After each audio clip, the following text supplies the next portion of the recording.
commun entre Paul McCartney, René Descartes et le pétrole au Koweït? Le rêve. Paul McCartney dort chez sa copine. Il se réveille un matin avec une mélodie dont il plaque les accords de la main gauche, tout en inscrivant de la main droite les paroles qui défilent. When I find myself in times of trouble, Mother Mary, let it be. Succès planétaire. Et Mother Mary, qui inspire la chanson, fait aussi référence à sa maman, Mary, qu'il a perdue quand il avait 14 ans. La complainte d'un orphelin qui réconforte des millions de gens à travers le monde. Remontons le temps. Hiver 1619, Allemagne, la guerre de 30 ans. Un soldat de 23 ans, transi, grelotte toute une nuit à côté d'un poêle. Il n'est pas que soldat, il est aussi mathématicien, philosophe. Il s'appelle René Descartes. Et dans une nuit qu'il qualifiera lui-même de transe, il est traversé par 3 songes qui lui dictent le discours de la méthode. Partons au Moyen-Orient. Le colonel Dixon, British agent au service de Sa Majesté, fait le rêve suivant, ou plutôt dicte le rêve suivant, parce que il aimait beaucoup ses rêves, alors il avait négocié avec son épouse qu'elle se réveille à son premier coup de coude pour les noter. Et ouais, on n'a pas toujours ça chez soi. Enfin, bref, le rêve, un désert, un arbre étrange, une très belle femme, quand jaillissement d'eau. Alors évidemment, on va éviter l'approche psychanalytique. Le colonel Dixon relate ce rêve le lendemain à son ami l'émir qui, alléché à la perspective de l'eau, déclenche une expédition. Ils partent dans le désert, ils identifient l'arbre, ils creusent, et ce n'est pas de l'eau qu'ils trouvent, mais du pétrole. Un câble à la British Petroleum, BP, et le colonel Dixon devient directeur général de l'exploitation pétrolière au Koweït. Une reconversion professionnelle, des découvertes, mais c'est aussi ce qui est arrivé à Mendeleev, qui a finalisé le tableau périodique des éléments grâce à un rêve, à Churchill, qui a conduit l'effort de guerre grâce à ses naps, à Thomas Edison, qui nous a gratifié de plus de 1080 brevets grâce à ses mini-siestes, ou encore à Dali, qui, dans toute son œuvre, a peint ses songes. Et c'est là que je vois vos regards circonspects. Ouais, c'est bien beau tout ça, madame, mais je rêve pas planétaire, moi. Mes rêves, c'est plutôt... j'ai perdu ma brosse à dents. Et en plus, je suis dévastée. Faillite d'une civilisation qui ne croit pas dans ses rêves, qui considère que les rêves, c'est n'importe quoi, c'est un truc d'enfant, ou comme me disait un client, rêver, je dors utile, moi, madame. Dormir utile plutôt que de dormir vital, ce que font très bien les chamans sur les 5 continents, qui respectent leurs rêves, parce que leurs rêves, ils les nourrissent. En Amérique du Nord, la veille de la chasse, ils contactent en rêve l'esprit de l'animal qu'ils vont tuer. Mieux, ils lui demandent une géolocalisation précise pour le lendemain. GPS onirique, ça marche. Les rêves les guident aussi.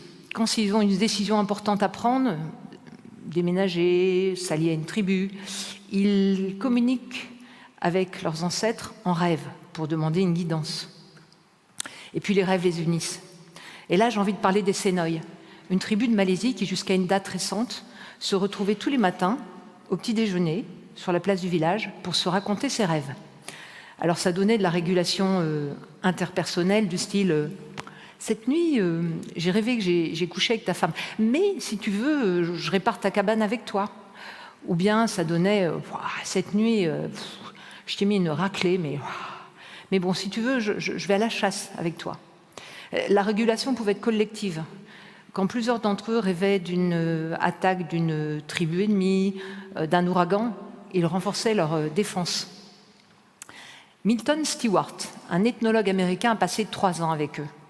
Il leur a consacré un livre, tellement il était fasciné par la joie et par la paix qui régnait parmi eux. Alors joie, paix, on en est loin aujourd'hui dans notre monde. Et la question que je pose, c'est et si c'était un problème de rêve? Et si c'était à force de ne pas s'intéresser aux rêves, à force de ne pas se souvenir de ses rêves de nuit? Et c'est là qu'à titre personnel, j'ai fait une rencontre et j'ai entendu une parole. La rencontre, c'est avec Robert Moss, chercheur contemporain sur le rêve, auteur d'une vingtaine d'ouvrages sur le sujet, créateur d'une école sur le rêve, conférencier. Et la parole qu'il m'a reliée, c'est celle d'un chaman cherokee qui disait « Un homme qui ne se rappelle plus de ses rêves est un homme perdu ». Bon, ça marche aussi pour les femmes, parce que j'en étais là à l'époque. Je ne me souvenais plus de mes rêves. Moi, l'enfant dont les rêves foisonnaient de scènes où ça vole, ça rigole, ça explore. Moi, la psychanalyste qui toute la journée écoutait les rêves de mes clients, formée à l'approche freudienne du rêve comme régulateur de la psyché, catharsis des émotions indésirables, compensation des affects douloureux, ou à l'approche jungienne, le rêve comme façon de se connecter à son grand soi, à son âme, à l'inconscient collectif. Moi, je ne me souvenais plus de mes rêves. Des errances oniriques. La nuit noire du rêve, pour paraphraser Saint Jean de la Croix. Très douloureux. Comment j'en étais arrivée là? Et surtout, comment en sortir? C'est ce qui m'a poussée à écrire La femme qui ne se souvenait plus de ses rêves. Parce que pour ce livre, j'ai exploré, j'ai cherché, j'ai rencontré, je me suis formée, j'ai investigué, j'investigue toujours. Et j'ai hasardé des hypothèses, je les ai validées. Et ce sont ces hypothèses que je tiens à vous présenter aujourd'hui, parce qu'elles sont clés, comme vous le verrez. Quels sont les amis et les ennemis de nos rêves? Alors on va commencer par les ennemis, parce qu'ils sont nombreux et très représentés dans nos sociétés. Le premier ennemi, c'est l'épuisement. À force de travailler, trop agir sur un rythme trop rapide, sans temps de pause, nos vies s'assèchent. Nos nuits deviennent efficaces, comme nos jours. Réparation du système, régénération des organes, que de l'utile. Pas de place pour la légèreté, pour la fantaisie du rêve. Dans le même ordre d'idées, ennemi aussi, les nuits trop courtes, les réveils trop tôt. Les rêves surviennent de façon préférentielle en phase de sommeil paradoxal, en fin de cycle de sommeil. Et au fil de la nuit, ces phases de sommeil paradoxal s'allongent, ce qui fait qu'on se réveille et on se rappelle plus facilement de ces rêves de fin de nuit, sauf si on raccourcit la nuit. Dangereuses aussi, les émotions non évacuées. C'est pas un hasard si la Bible nous dit que le soleil ne se couche pas sur ta colère, ou encore fais la paix avec ton frère avant de te coucher. Bon, a fortiori, si le dit frère, c'est votre conjoint et qui dort à côté de vous. Pourquoi? Parce qu'une colère, une frustration, un ressentiment non évacué et surgissement de noradrénaline, un feu interne qui dissuade le sommeil et bien sûr le rêve. Plus subtil, comme ennemi, le déni, le constat qu'on évite, le chagrin d'un couple qui ne marche pas ou plus, l'ennui d'un métier qu'on n'aime pas ou plus, toute vérité que les rêves dénonceraient si on acceptait de voir. Mais là, omerta, le mental qui contrôle, le mental qui privilégie la sécurité, qui déteste le changement, le mental coupe les rêves. Dans un autre ordre d'idées, dangereuse aussi ce que j'appelle la surstimulation, la dispersion, le décentrage, même et surtout au profit d'autrui, comme on l'a dans certains métiers. Les miens, par exemple. Psychanalyste, coach, tous les jours, je suis confrontée à plusieurs référentiels qui m'emmènent depuis la jeune danseuse de hip-hop aux dirigeants d'entreprise. Donc en fait, il y a beaucoup de référentiels dans ma journée. Et le soir, il y a ceux des gens que j'aime. J'ai envie de me vider la tête, je regarde une série, un autre référentiel, puis quand même un peu de tenue, je lis un roman avant de dormir. Résultat, quand je me couche, j'ai 10 à 15 référentiels qui s'enchevêtrent, qui s'entrechoquent dans ma tête. Elle est où, ma vie? Hello! Piste d'atterrissage, hurlent les rêves. parce qu'ils ont besoin qu'on soit là pour nous rejoindre.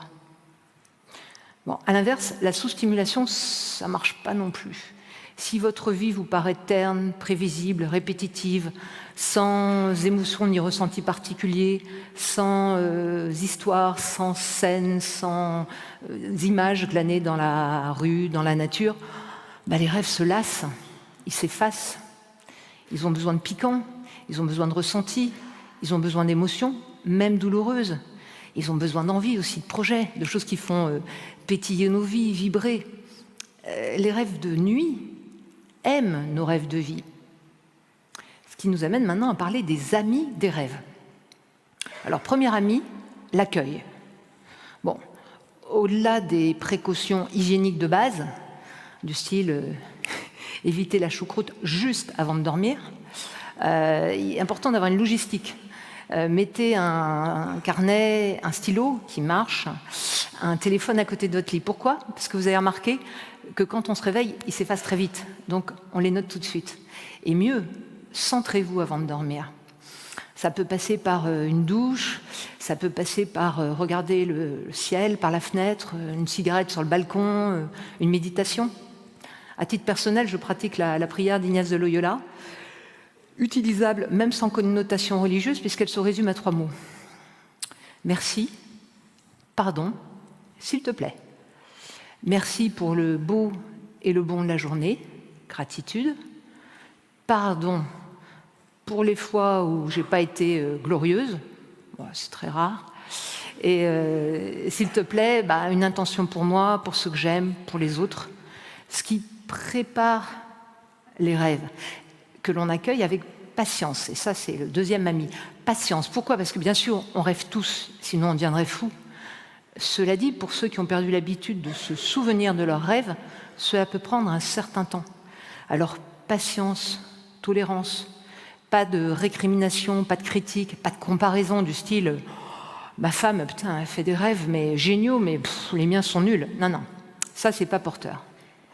Ce qui est porteur, en revanche, c'est d'en parler au réveil. Les rêves sont comme nous, ils adorent le partage. Alors si votre conjoint ou compagnon n'est pas disponible, vous êtes célibataire, vous trouverez toujours un ami, un collègue, un enfant. Les enfants adorent raconter et parler de leurs rêves. Quand vous faites ça, souvent vous le comprenez mieux, en parler l'éclaircit, et surtout, vous commencez à le faire résonner dans votre vie de tous les jours, à vibrer. Ce qui nous amène à un grand ami qui est l'observation. Soyez attentifs aux fines traces, aux échos, aux résonances de vos rêves de nuit dans votre vie. Ça peut être une impression qui se valide, une scène qui se manifeste, un rêve prémonitoire. Quand vous faites ça, vous commencez à dessiner le cycle entre la nuit et le jour. Les rêves de nuit, les rêves de vie. Ce qui nous amène au dernier grand ami des rêves, et c'est celui que je dois à Robert Moss, c'est le respect. Le respect concret. Honorons nos rêves en posant des actions dans la journée. Des actes qui leur rendent hommage. Alors, le lendemain, c'est plus frais, et évidemment pas toujours de façon littérale. Je souris en songeant à une de mes clientes qui avait rêvé d'une nuit torride avec son N+1 responsable de son évaluation le lendemain. Évidemment, le jour dit, elle ne s'est pas jetée sur le bureau, ou sous le bureau d'ailleurs. Non, elle a honoré autrement son rêve. Mais c'est ludique d'honorer. On fait un rêve de quelqu'un qu'on n'a pas vu depuis longtemps, mais on vérifie où il en est, on le contacte, on garde la dynamique.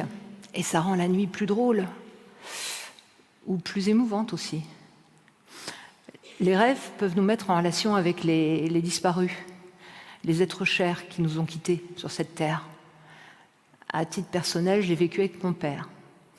Ma fille Alice l'a vécu avec son grand-père. Donc je confirme. Les chamans, les bouddhistes, les mystiques des 3 grandes religions vous le diront. Le monde des rêves, c'est peut-être celui du monde de l'au-delà. Mais c'est aussi le monde de l'ici-bas. Ce qui nous ramène au rêve de la brosse à dents, du début, qui est perdu et où on pleure. Bon, on ne rit pas, c'était mon rêve. Et c'est ça que j'aime, moi, avec les rêves. c'est qu'ils sont libres. Ils peuvent être grandioses ou prosaïques, ils peuvent être puissants ou juste amusants, ou encore terrifiants. Ils se moquent de l'âge, de l'état de santé, du statut social. Ils sont enfants de bohème. Moi, je les aime parce qu'ils rendent mes nuits sexy. Et c'est sans doute ça que je vous souhaite ce soir au creux de l'oreiller, de vivre une nuit sexy, une nuit de rêve. Merci.